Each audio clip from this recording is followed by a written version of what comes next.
महानंद जी का काम था सुनील यादव का बेटा का चौकीदारी में भर्ती करने जा रहा है। सब नहीं है यात्रा करने के लिए, वो भी बातें से कहे। बातें वाले नरसंहार जिनको हुआ उनका आत्मा रो रहा है, उसे नहीं बताएंगे। अच्छा, वहां की जनता से जाकर पूछिए कि इस पर अगर विचार नहीं हुआ तो हम सुप्रीम कोर्ट तक जाएंगे और डबल बेंच तक जाएंगे। मेरा सुनील यादव नाम है। यादव जी का फोनवा नहीं उठाता था, वो यादव जी का फोनवा अब कर रहा है। कहाँ रह गया गोप जी, यादव जी ना अभी तो बड़े दिन हो गए। तो सुनील यादव का देन है। नमस्कार, आप देख रहे हैं एबीपी जोश और हमारे साथ लोजपा के प्रदेश महासचिव सुनील यादव जी मौजूद हैं। तो सर, सबसे पहले आपका स्वागत है। बहुत बहुत धन्यवाद, आपको ही बबुआ बड़ी दिन पाए हैं आप। चलिए, ये आपका बड़ापन है सर। सर, सबसे पहले आपसे एक सवाल है कि आप लोजपा के पहले वरिष्ठ नेता के नाम से जाने जाते थे, लेकिन अब लोजपा के एक देखा जाए तो एक तरह से आपका एक जिम्मेवार मिल गया है, जो कि मतलब प्रदेश महासचिव आपको बना दिया गया है। इस पर आप कितना खुश हैं सर?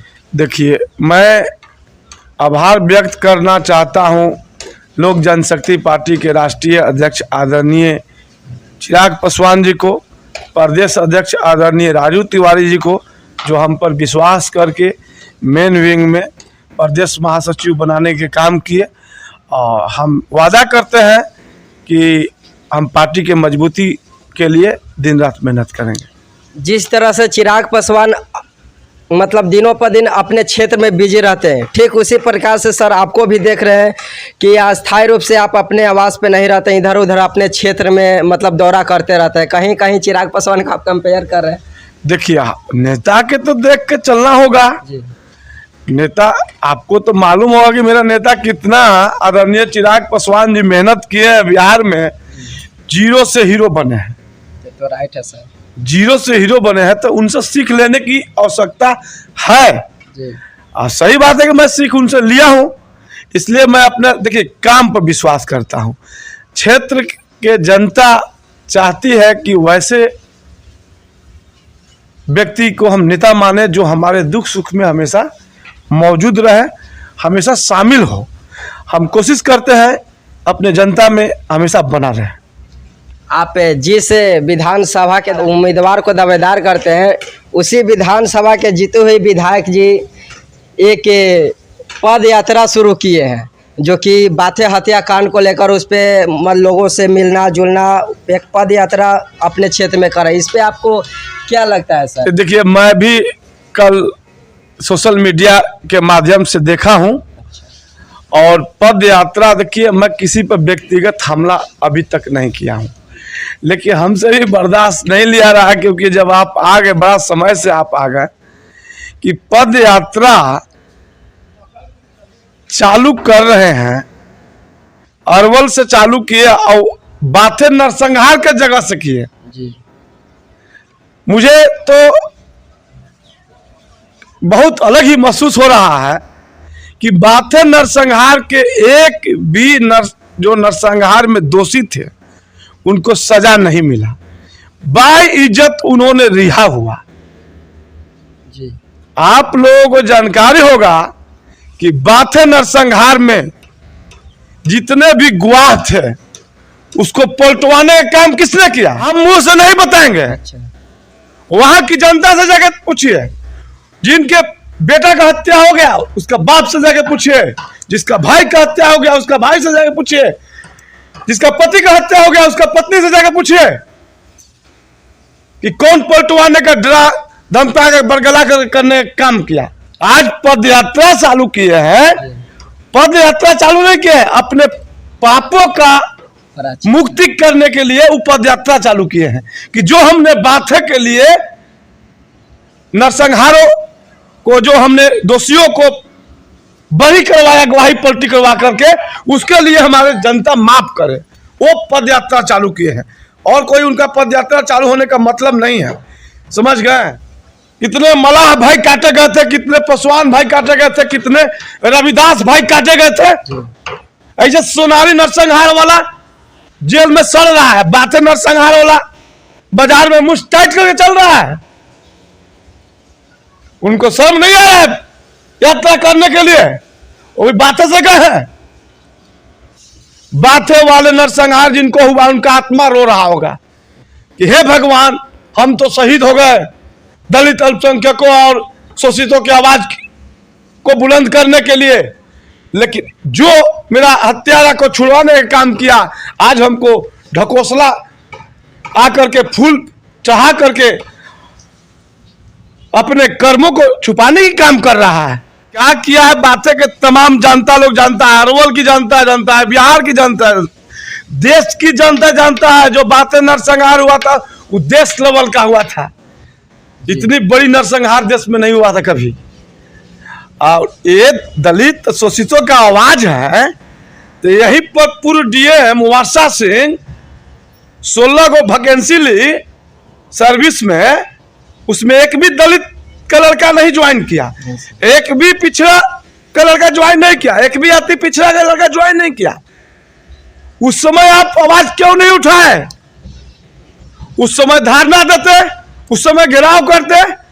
लाइसेंस जो बना अरवल में इस बार 80 को अप्लाई हुआ था, 20 को दलित के तरफ से हुआ था अप्लाई, सभी जातियों, रविदास भाई के हो, चाहे मुसहर भाई का हो, रजवार भाई का हो, पासवान भाई का हो। 20 लाइसेंस हुआ था अति पिछड़ा के तरफ से अप्लाई, 20 हुआ था पिछड़ा के तरफ से, अब 20 हुआ, 13 को हुआ था स्वर्ण की तरफ से, तो 13 स्वर्ण भाई का लाइसेंस बन गया। अब अति पिछड़ा क्यों नहीं बना? पिछड़ा क्यों नहीं बना? दलित को क्यों नहीं बना? हम ये नहीं कह रहे हैं कि स्वर्णों को मत बनाइए, लेकिन पिछड़ा क्यों नहीं बनाए? अति पिछड़ा क्यों नहीं बनाए? और क्या बोल अल्पसंख्यक क्यों नहीं बनाए? दलितों क्यों नहीं बनाए? आपको मालूम होगा कि अरवल में चौकीदार के वैकेंसी निकला था, उसमें ओबीसी का वैकेंसी नहीं दिया गया था। किस आधार पर नहीं दिया गया? हम तो हाई कोर्ट तक मूव किए, अब हाई कोर्ट से डिग्री ले करके हमने रुकवाने का काम किया। जीते हुए प्रतिनिधि तो विधायक महानंद जी थे, महानंद जी का काम था, ये ओबीसी से आते थे, तो आपने तो ओबीसी के लिए आवाज उठाया नहीं। चौकीदार वैकेंसी सुनील यादव का बेटा का चौकीदारी में भर्ती करने जा रहा है, लेकिन हमने देखा कि पिछड़ा के साथ में अन्याय हो रहा है, हमसे बर्दाश्त नहीं लिया। अगर दलित अल्पसंख्यक पिछड़ा का वैकेंसी होता और स्वर्णों को नहीं लिया जाता, फिर भी हम वही काम करते। हम स्वर्णों के लिए भी लड़ाई लड़ते, लेकिन सिर्फ स्वर्णों को लिया गया और उसमें पिछड़ा का जगह नहीं दिया गया। एक तो 16 वैकेंसी अलग है, वो आई चौकीदार का अलग है, उस पर स्टे लगवाए हैं हाई कोर्ट से। स्टे लगा करके हम डीएम साहिबा को दिए थे। हम कहे भी कि इस पर अगर विचार नहीं हुआ तो हम सुप्रीम कोर्ट तक जाएंगे और डबल बेंच तक जाएंगे। मेरा सुनील यादव नाम है। जिस समाज को दबाया जाता है उस समाज के लिए मैं खड़े हो जाता हूं। तो जिस तरह महानंद जी हमारे जाति को अपमानित करते थे कि हमरा तुम वोट दिया है कि लालू यादव का वोट दिया है, जब उनको मालूम हो गया कि सुनील यादव क्षेत्र में घूमना शुरू कर दिया, लगातार परिश्रम कर रहा है, तो इनका कपकपी आ गया। जौन यादव जी का फोनवा नहीं उठाता था वो यादव जी का फोनवा अब कर रहा है। कहाँ रह गया गोप जी? यादव जी ना अभी तो बड़े दिन हो गए। वह तो सुनील यादव का देन है कि आज आदमी फोन कर रहा है। जो आदमी फोन उठाता नहीं था वो आदमी आज फोन करने पर मजबूर हो गया है। वही कहता था कि लालू जी को तो हम लोग भाई नेता मानते हैं, पार्टी कोई भी हो, रामविलास जी को हम लोग नेता मानते हैं, कर्पूरी ठाकुर जी को हम लोग नेता मानते हैं, शरद यादव जी को हम लोग नेता मानते हैं, रामलखन प्रसाद यादव जी को हम लोग नेता मानते हैं। हम लोग पार्टी कोई हो, हम लोग लालू जी को हम लोग नेता मानते हैं, गार्जियन मानते हैं। ऐसी बात नहीं है। लालू जी देखिए, लालू जी हम लोग गार्जियन है, बिहार के दलित वंचितों अल्पसंख्यकों के आवाज है वो। उनका कई बेटा, अगर घर में पिताजी होता है उसका 5 बेटा होता है तो 5 पर अलग अलग हो जाता है लोग, तो उसके लिए सब नजरिया में अलग है। ठीक है, आज मैं लोजपा में हूं, लेकिन हमारे गार्जियन और अनुयायी माननीय श्री लालू प्रसाद जी हैं, माननीय स्वर्गीय रामविलास पासवान जी हैं, कर्पूरी ठाकुर जी हैं, ये लोगों से हमने ज्ञान लिया है। इनको और जो विचारधारा है उस विचारधारा पर चलने का मेरा पूरी कोशिश है, उसी विचारधारा पर हम चले।